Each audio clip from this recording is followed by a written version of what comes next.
हिंद बच्चों, आज जो है आप लोग को क्या है सम्राट अशोक के बारे में बता रहे है ना। इसके पहले भी और बताए थे है ना, बिंबिसार और चंद्रगुप्त मौर्य के बारे में बताए थे। देखिए मौर्य वंश का जो है कि भावी यानी सबसे महान जो सम्राट थे अशोक थे, ठीक है ना। मौर्य वंश का सबसे महान राजा कौन थे? सम्राट अशोक थे, ठीक है ना। ये भी बहुत क्या थे? वीर पुरुष थे। अभी देखिए इसमें ये क्या है, मौर्य वंश के सबसे महान सम्राट अशोक था, है ना। देखिए यहाँ लिखा हुआ ने, सबसे पहले मौर्य वंश का सबसे महान सम्राट पूछेगा तो आप लोग क्या बताइएगा? बोलिए अशोक, है ना। क्या बताइएगा? अशोक, है ना। और अशोक मगध की गद्दी पर, है ना। मगध किसका पुराना नाम है पता है आप लोग को? किसका पुराना नाम? बिहार का। हाँ देखिए अशोक मगध की गद्दी पर 269 ईस्वी, है ना, यानी 269 ईस्वी पूर्व बैठे थे, है ना। 269 ईस्वी पूर्व यानी 269 ईस्वी पूर्व अशोक मगध की गद्दी पर विराजमान हुए थे, बैठे थे, ठीक है ना। आगे देखिए अशोक की राजधानी पाटलिपुत्र था, है ना। पाटलिपुत्र किसका पुराना नाम है? पटना का, है ना। पटना का पुराना नाम क्या है? पाटलिपुत्र, है ना। तो अशोक की राजधानी कहाँ थी? कहाँ? पटना, अरे पाटलिपुत्र, ठीक है ना। आगे देखिए इधर अशोक ने कलिंग राजा को 261 ईस्वी पूर्व जीत लिया था, है ना। समझिए बात को। इस पर हम लोग पढ़े थे 5 क्लास में, कलिंग पर विजय। इस सम्राट अशोक के बारे में ही बोला गया था। इस युद्ध में ने कलिंग का जो युद्ध हुआ था, इसमें बहुत से लोग क्या हुए थे? मारे गए थे।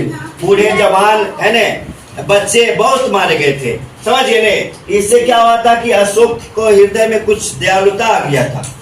और तब भी क्या हुआ था कि सोचा कि जीत लिए तो कलिंग दुर्ग का फाटक नहीं खुला था। उसकी बेटी थी, क्या थी नाम?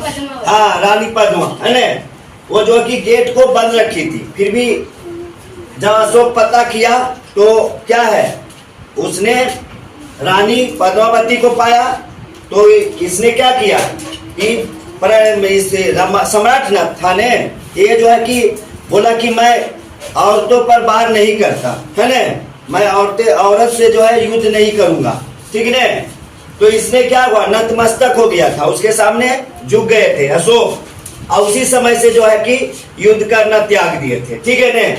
तो अशोक ने है कलिंग राजा का क्या है, कलिंग राजा को कब जीत लिया था? 261 ईस्वी पूर्व जीत लिया था, ठीक है ना। अब इसके बाद अशोक का अभिलेख, अशोक का जो अभिलेख है वो जो क्या है, ब्राह्मणी और खरोष्टी लिपि में लिखा गया है। अशोक का अभिलेख किस लिपि में लिखा गया है? ब्राह्मणी और खरोष्टी लिपि में लिखा गया। देखिए यहाँ ब्राह्मणी और खरोष्टी लिपि में लिखा गया है, ठीक है ना।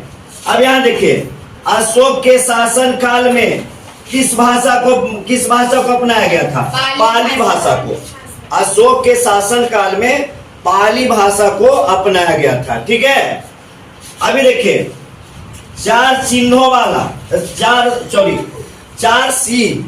जो सी है ना जी, लाइन कैपिटल, है ना, अशोक ने बनवाया था। कहाँ है? इसके बारे में आप लोग को बताए थे।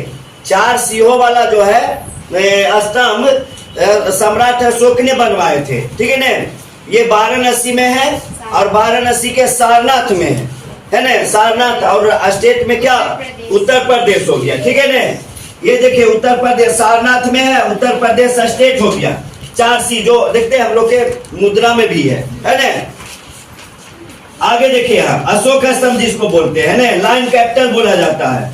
अशोक बौद्ध धर्म को अपनाया था। अशोक ने कौन सा धर्म को अपनाया था? बौद्ध धर्म को अपनाया था, ठीक है। ये कलिंग युद्ध के बाद जो है पूरा विचलित हो गया, बहुत लोग मरे, उसके बाद ये बौद्ध धर्म को अपनाया था। ये जो है क्या, देखिए इधर उपगुप्त से जो है ये अशोक को दीक्षा, बौद्ध धर्म के दीक्षा दिए थे। उपगुप्त क्या हो गया था? अशोक का गुरु, है ना। अशोक का गुरु कौन था? उपगुप्त था, ठीक है ना। और अशोक की माता के नाम क्या था? शुभद्रांगी। हाँ शुभद्रांगी, है ना, शुभद्रांगी, समझिए ना। अशोक की माता के नाम था। और अशोक का गुरु का नाम क्या था? उपगुप्त। यही रूपगुप्त जो था ये बौद्ध धर्म का शिक्षा दीक्षा अशोक को दिए थे, ठीक है ना।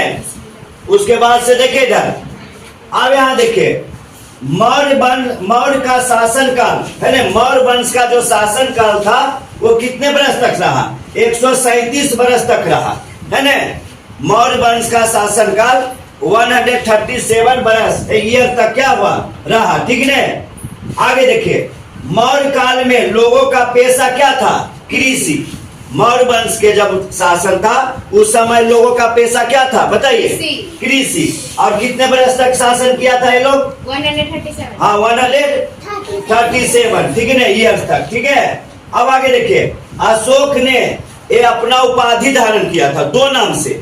अशोक का दो, एक था देव नाम प्रिय, देखिए देव नाम प्रिय और दूसरा प्रियदर्शी, है ना। ये अशोक का दो उपाधि था, ज्यादा पूछता है अशोक ने कौन सा उपाधि धारण किया था, तो प्रियदर्शी ज्यादा रहता है। ऐसे एक और बता देते, देव नाम प्रिय, है ना। अब आगे देखिए, मौर्य वंश, मौर्य शासन का अंत, है ना। मौर्य शासन का अंत क्या हुआ था? 185 ईस्वी पूर्व हो गया था, है ना। किसके? देखिए मौर्य वंश का अंतिम शासक था बृहद्रथ, है ना। बृहद्रथ के मृत्यु के बाद मौर्य काल का क्या हो गया था? अंत हो गया था। कितने बरस तक हो गया था? कितने बरस? 19, देखिए क्या है, 185 ईस्वी पूर्व हो गया था, ठीक है ना। और अंतिम शासक के साथ बृहद्रथ ही था, है ना, बृहद्रथ, है ना। बृहद्रथ क्या था? अंतिम शासक था। मौर्य वंश का अंतिम शासक का कौन था? बृहद्रथ। इसके मर जाने के बाद क्या हुआ? मौर्य काल का अंत हो गया, ठीक है। समझिए आप लोग, इसको नोट कर लीजिए, कुछ कुछ जीके इसमें से आ जाएगा आपको, समझे नहीं। और आप लोग को भी वीडियो पसंद आया तो ज्यादा से ज्यादा लाइक शेयर एंड सब्सक्राइब करें। धन्यवाद।